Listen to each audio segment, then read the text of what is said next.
Olá, caro aluno. Vamos aqui à nossa aula da disciplina de arquitetura de computadores, falando agora sobre componentes de uma arquitetura de computadores.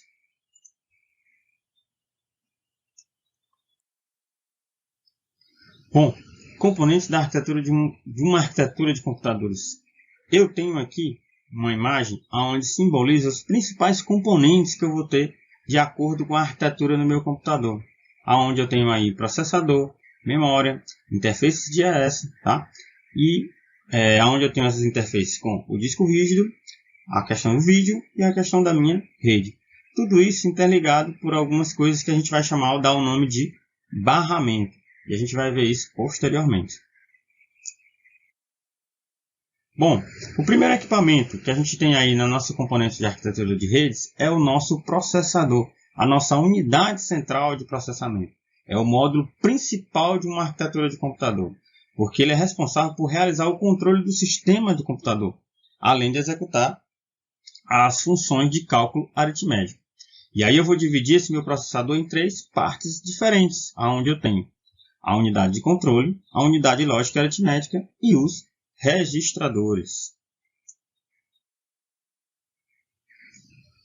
Aqui a gente tem uma imagem ilustrativa de um Core Intel i7, tá? Um dos processadores mais rápidos e atuais do mundo, tá?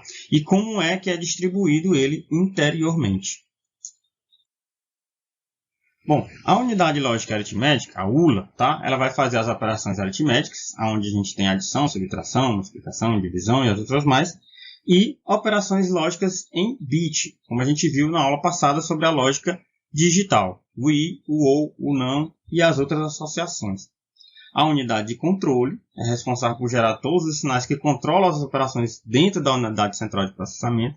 Então, o que eu quero dizer com isso? Ela vai controlar as outras unidades que eu tiver lá no interior da minha unidade central de processamento, tá? E o registrador, que é um tipo de memória rápida, mas que com pequena, minúscula mesmo capacidade construída dentro da unidade central de processamento, que vai servir para o armazenamento temporário de dados no processamento, possibilitando aí um maior desempenho do processamento. Por quê? O processador ele não vai precisar ir lá na memória principal e depois voltar com essa informação, já que eu tenho um pedaço dessa informação que seja necessário dentro do registrador. O caminho é bem menor. Com relação às noções de desempenho do meu processador, eu tenho aí o ciclo de relógio, no caso aqui que chama de ciclo de clock, tá? Que vão ser os intervalos de tempo nos quais são executadas as operações elementares de uma instrução. O período do relógio, que é o tempo de duração de um ciclo de clock, tá? E a frequência do relógio, que vai ser a frequência de repetição dos ciclos de clock por unidade de tempo, certo? A exemplo aí de questão de frequência, para a gente ver como o computador hoje em dia, um processador, ele é tão rápido, a gente tem o Core i5 aí, por exemplo, que apresenta aí um clock de 2.8 GHz de frequência. É muito rápido.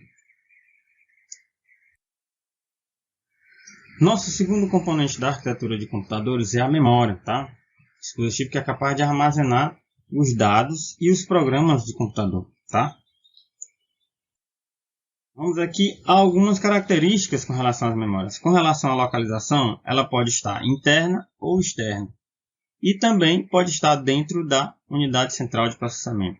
A capacidade de uma memória é definida pelo tamanho da palavra, que a gente vai chamar de largura, e pela quantidade de palavras, que a gente vai dar o nome de comprimento.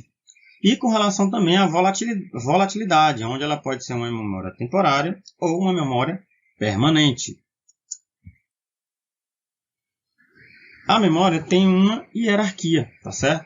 A gente vai aí ver que essa hierarquia vai construir uma pirâmide, onde na base da pirâmide a gente tem aí as memórias a memória secundária ou memória de massa, uma quantidade maior de memória, onde a gente vai ter os discos rígidos, CDs, DVDs, pendrives, tá certo?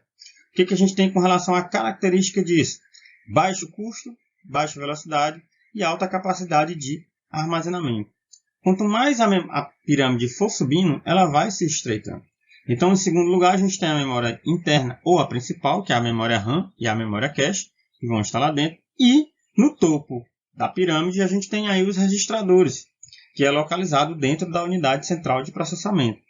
Então, para a parte de cima, o que eu tenho? Um alto custo alta velocidade, baixa capacidade de armazenamento. Então você pode dizer o quê? Que quanto maior a capacidade de armazenamento, menor é o valor. Quanto menor é a capacidade de armazenamento, maior o custo dessa memória. Bom, a gente tem esse quadrozinho aí com essas características básicas aí com relação ao tipo de memória. Em relação ao registrador, está dentro do processador, é uma memória do tipo volátil, tem muita alta operacionalidade de velocidade com relação ao processador, certo? O custo por bit é muito alto. E assim a gente vai seguindo até chegar à nossa memória secundária, tá certo? Que a gente tem aí, que vai ser uma memória muito lenta, mas que tem uma alta capacidade de armazenamento e um baixo custo. Com relação aos tipos da memória, eu tenho aí que a memória ela pode ser semicondutora, magnética e ótica. Que a semicondutora, eu tenho aí a memória RAM, a memória ROM e a memória flash. A magnética é onde eu tenho o nosso disco rígido e a antiga fita DAT. Tá? A memória ótica, a gente tem CDs, DVDs e hoje com o Blu-ray. Nosso terceiro componente da arquitetura de computadores, a gente tem aí o barramento, tá? Que é um subsistema que transfere os dados entre componentes dentro de um computador. Como é que ele faz isso? Ele vai interligar todos os componentes que eu tenho dentro do meu computador, tá? Vai ligar a memória ao processador, ao dispositivo de ES e assim sucessivamente. Bom, com relação aos tipos de barramento, eu tenho o barramento interno e o barramento externo. Interno tem como função conectar a nossa unidade central de processamento, memória e as interfaces. Os barramentos externos, por sua vez, conectam computadores aos seus periféricos, no caso aí impressoras, monitores de vídeo e outros componentes que a gente pode aglutinar aí ao computador. Barramentos são divididos em três. A gente vai ter aí os barramentos de dados, de endereço e de controle. Sendo que no barramento de dados, vou transferir os dados e as referências de endereço de memória. No barramento de endereços, vou identificar a origem e o destino de cada dado. E o barramento de controle vai enviar dados de controle entre os subsistemas. Então ele vai fazer o quê? Controlar o barramento de dados e o barramento de endereços. Barramentos podem ter linhas de informações transmitidas em paralelo ou serial. No barramento paralelo, aí, eles transportam os dados em forma de sequência de bits. A exemplo de um barramento paralelo serial que a gente utiliza bastante, a gente tem aí o barramento do tipo USB. Tá? Os barramentos já chamados paralelos transportam as palavras de dados paralelamente em múltiplos fios ou trilhas. Tá? E aí a gente vai ter exemplo aí o barramento PCI, tá? Que é um barramento que atua dentro da placa-mãe, onde ele vai conectar os componentes que eu tenho aí interligados na placa-mãe. Mais um dos componentes que a gente tem na arquitetura dos computadores, não menos importantes, a gente tem os dispositivos de entrada e saída, os chamados ES, que são dispositivos que são responsáveis pela entrada e saída dos dados, ou seja, pelas interações que o computador tem e o mundo externo, tá? Com os seus usuários. Exemplos aí desses dispositivos, a gente tem um monitor de vídeo, teclado, mouse, webcam, impressora, entre outros.